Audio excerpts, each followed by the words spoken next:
Hi all, welcome to investor view. இன்னைக்கு நம்ம சேனல்ல ஷேர் மார்க்கெட்ல இருக்க எல்லாருமே யூஸ் பண்ற ரொம்ப முக்கியமான 27 கீவேர்ட்ஸ் தான் நம்ம பார்க்க போறோம். இன்வெஸ்டிங் வேர்ல்ட்ல ஆயிரக்கணக்கான டெர்மினாலஜிஸ் இருக்கு. இதில் ஒரு சில வார்த்தைகளை மட்டும்தான் நாம அடிக்கடி யூஸ் பண்றோம். ஒரு இன்வெஸ்டரா அல்லது ட்ரேடரா இருக்கிறவங்க, அதுவும் முக்கியமா ஷேர் மார்க்கெட்டுக்கு புதுசா இருக்கவங்க இந்த வார்த்தைகளெல்லாம் தெரிஞ்சுக்கிட்டாலே நம்ம சக்ஸஸ் ஆக முடியும். வாங்க அந்த இம்பார்ட்டன்ட் 27 வேர்ட்ஸில் இருக்க ஃபர்ஸ்ட் 6 வேர்ட்ஸை டீட்டெயில்டாக பார்க்கலாம். இதில் ஃபர்ஸ்ட் வேர்ட் பார்த்தீங்கன்னா ஷேர். ஷேர்னா நம்ம எல்லாருக்குமே தெரியும், பங்கு. ஒரு நிறுவனத்தோட ஓனர்ஷிப்பில் பங்கெடுத்துக்க தான் நாம் இந்த பங்கை வாங்குகிறோம். நீங்கள் ஒரு பங்கை வாங்கினா அந்த நிறுவனத்தோட சொத்து மற்றும் வருவாயிலையும் உங்களுக்கு உரிமை இருக்குது. இந்த பங்கினுடைய மதிப்பு ஷேர் மார்க்கெட்டை பொறுத்து ஏறவோ அல்லது இறங்கவோ கூடும்.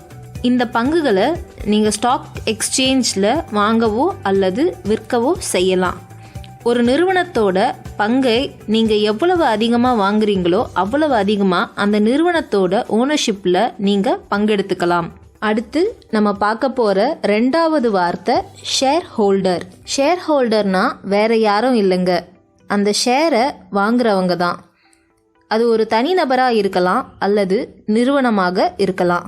ஒன்றோ அல்லது ஒன்றுக்கு மேற்பட்ட பங்குகளை பொது நிறுவனத்திடம் இருந்தோ அல்லது தனியார் நிறுவனத்திடம் இருந்தோ வாங்குறவங்கள தான் நாம் ஷேர் ஹோல்டர்னு சொல்கிறோம். ஒரு நிறுவனத்தோட ஓனர்ஷிப்பில் பங்கெடுத்துக்கிறவங்க தான் ஷேர் ஹோல்டர்ஸ்.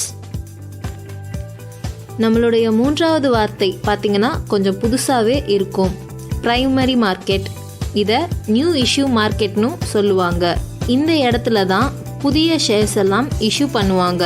அது மட்டும் இல்லாமல் இங்கு புரோக்கர்ஸ் யாரும் இல்லாமல் கம்பெனிக்கிட்ட இருந்து டைரக்டாக பொதுமக்கள் ஷேர்ஸ் வாங்கலாம்.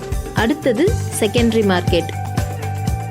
இது பிரைமரி மார்க்கெட்டை காட்டிலும் கொஞ்சம் வித்தியாசமானது.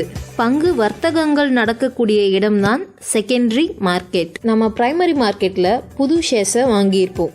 ஆனால் செகண்டரி மார்க்கெட்டில் ஆல்ரெடி பப்ளிக்கில் லிஸ்ட் ஆகி இருக்க ஷேர்ஸை வாங்கலாம், விற்கலாம். இது பங்கு சந்தை தரகர்கள் மூலமாக நடக்கும். நம்மளுடைய ஐந்தாவது வார்த்தை இன்ட்ராடே. நீங்கள் ஒரே நாளில் பங்குகளை வாங்கவும் விற்கவும் செய்தால் அதுதான் இன்ட்ராடே ட்ரேடிங். இதில் நீங்கள் செய்வது முதலீடு அல்ல, லாபம் மட்டுமே இருக்கும்.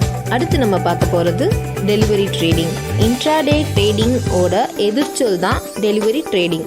அதாவது இன்ட்ராடே ட்ரேடிங்கில் ஒரே நாளில் வாங்கி அதே நாளில் விற்பாங்க. ஆனால் டெலிவரி ட்ரேடிங் பார்த்தீங்கன்னா வாங்கின நாளை தவிர எப்போ விற்றாலும் அது டெலிவரி ட்ரேடிங். அது 5 வருடமாக இருக்கலாம், 6 மாதமாக இருக்கலாம், 1 வாரமாக இருக்கலாம், மறுநாளாக கூட இருக்கலாம். ஒரு நாள் அல்லது ஒன்றுக்கு மேற்பட்ட நாட்களுக்கு பங்கை வைத்து விற்பது டெலிவரி ட்ரேடிங். இன்னைக்கு இந்த வீடியோவில் முதல் 6 வார்த்தைகளை பார்த்தோம். அடுத்த வீடியோவில் அடுத்த 6 வார்த்தைகளை பார்க்கலாம். நீங்கள் அடுத்தடுத்து வீடியோஸ் பார்க்க சப்ஸ்கிரைபும் பண்ணிக்கோங்க. நன்றி, வணக்கம்.